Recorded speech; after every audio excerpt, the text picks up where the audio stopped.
Баршаңызға сәлем. Бүгін біз сіздермен зебра пирогын дайындаймыз. Ең алдымен 4 жұмыртқамызды жарып, үстіне қант және разрыхлителімізді қосып, жақсылап араластырамыз. Барлық ингредиенттер описаниеде жазылған. Ендігі кезекте сүтімізді құйып, жақсылап араластырып, ұнымызды 3-4 бөлікке бөліп, осылай кезек-кезек құйып араластырып отырасыздар.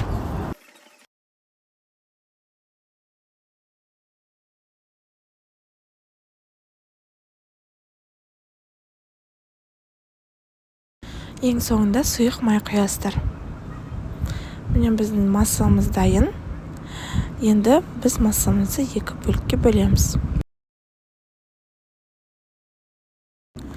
Оның бір бөлігіне 2 ас қасық какао, а бір бөлігіне 2 ас қасық ұнды салып араластырып аламыз.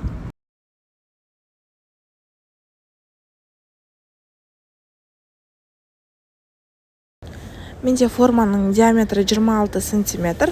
Формочкамызды жақсылап сары маймен майлап, 3 ас қасықтан осылай ортасына кезек-кезек массаны құйып отырасыздар.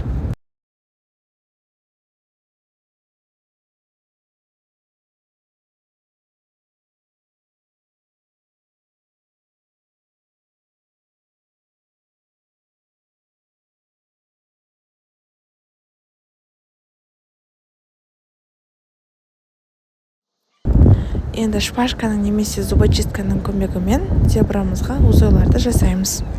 Пирогымызды жарты сағатқа 200 градуста қызып тұрған пешке пісіріп аласыздар. Әркімнің пеші әртүрлі, сондықтан пісіру уақыты да әртүрлі болуы мүмкін. Пирогымыз суыған соң бетіне сгущенка жағып, холодильникке салып қойдым. Біздің пирогымыз дайын, өте күшті және пышны болып піседі. Бетіне сгущенканы өздеріңіздің қалауларыңызша жағасыздар, немесе бетіне шоколадты құйып жақсаңыздар да болады. Міндетті түрде жасап көріңіздер, сіздерге ұнайды деген сенімдемін. Егер де сіздерге біздің каналдағы рецепттер ұнаған болса, бізге лайк басып, комментарий жазып тіркелуді сұраймыз.